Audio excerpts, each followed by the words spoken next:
Jika tidak disibukkan dengan hal baik pasti akan disibukkan dengan hal batil. Saudaraku, Al-Razi mengatakan dalam Al-Tafsir Al-Kabir bahwa dalam perjalanan waktu manusia, terkumpul berbagai takdir kehidupan yang tidak diketahui siapapun. Di sana ada kebahagiaan dan kesedihan, kesuksesan dan kegagalan, sehat dan sakit, serta hidup kaya dan miskin. Namun demikian, kedudukan manusia hakikat tergantung pada detik-detik terakhir kehidupannya. Bisa jadi sepanjang hidupnya dipenuhi dengan kemaksiatan pada Allah Azza wa Jalla, menyusahkan orang lain, gaya hidup yang hedonis. Tapi menjelang kematiannya ia bertaubat kepada Allah Azza wa Jalla dan menyebarkan cinta kasih kepada sesama. Sehingga dengan itu ia mendapatkan predikat husnul hatimah akhir yang baik. Saudaraku, waktu sangatlah berharga. Betapa berharganya waktu. Hingga menyia-nyiakannya adalah bentuk puncak kerugian. Bahkan lebih berbahaya dari kematian. Ibnul Qayyim al-Jauziyah rahimahullah berkata, menyia-nyiakan waktu lebih berbahaya dari kematian.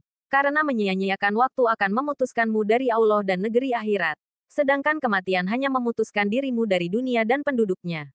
Al-Fawaid Helm 44. Apabila waktu disia-siakan terus-menerus maka untuk apa kita hidup?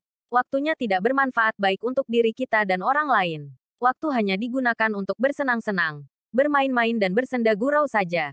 Saudaraku, betapa berharganya waktu hingga Allah Azza wa Jalla bersumpah dengan salah satu makhluknya dalam Al-Quran. Hal ini menunjukkan makhluk tersebut memiliki keistimewaan. Allah Azza wa Jalla bersumpah dengan waktu dalam beberapa ayat Al-Quran. Misalnya wal asri, demi masa, wat duha, demi waktu duha, wal lail, demi waktu malam, dan lain-lainnya. Waktu memang sangat berharga dan harus dipergunakan dengan sebaik mungkin untuk hal-hal yang bermanfaat. Kita pun sepakat bahwa waktu itu sangat berharga. Misalnya ada pepatah Arab yang menyebutkan betapa waktu itu sangat penting. Waktu adalah nafas yang tidak mungkin akan kembali. Saudaraku, orang yang sukses dunia dan akhirat akan sangat menyesal jika waktunya terbuang percuma tanpa manfaat dan faidah. Ibnu Mas'ud radhiyallahu anhu berkata, tiada yang pernah kusesali selain keadaan ketika matahari tenggelam. Ajalku berkurang, namun amalanku tidak bertambah. Lihat Miftahul Afkar, mereka juga pelit dengan waktu mereka.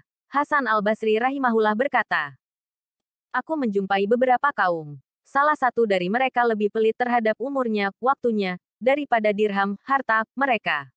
Al-Umru was Syaibno 85. Saudaraku, sibukkanlah diri kita dengan hal baik dan bermanfaat sedemikian rupa, sehingga tidak sempat lagi untuk kita sedetik pun melakukan hal batil dan merugikan diri sendiri maupun orang lain. Perhatikan perkataan emas yang dinukil oleh Ibnu Qayyim al-Jauziyah rahimahullah. Jika dirimu tidak disibukkan dengan hal-hal yang baik, pasti akan disibukkan dengan hal-hal yang batil. Al-Jawabul Kafi Helm 156. Ini adalah kaidah dalam kehidupan. Apabila semua waktu kita tidak diisi dengan hal baik, pasti diisi oleh hal batil.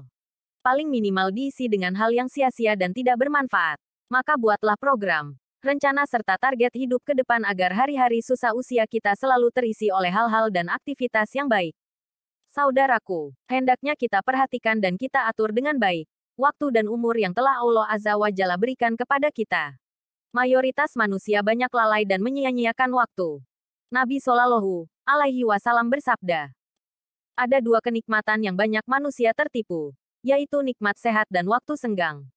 Hadis riwayat Bukhari No. 6412.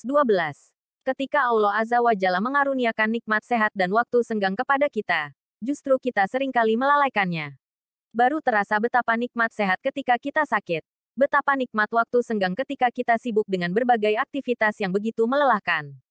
Semoga Allah Azza wa Jalla mengaruniakan hidayahnya kepada kita, sehingga kita tetap istiqomah senantiasa menggunakan semua waktu dalam hal baik sedemikian rupa sehingga tidak sempat melakukan hal batil untuk meraih ridhanya.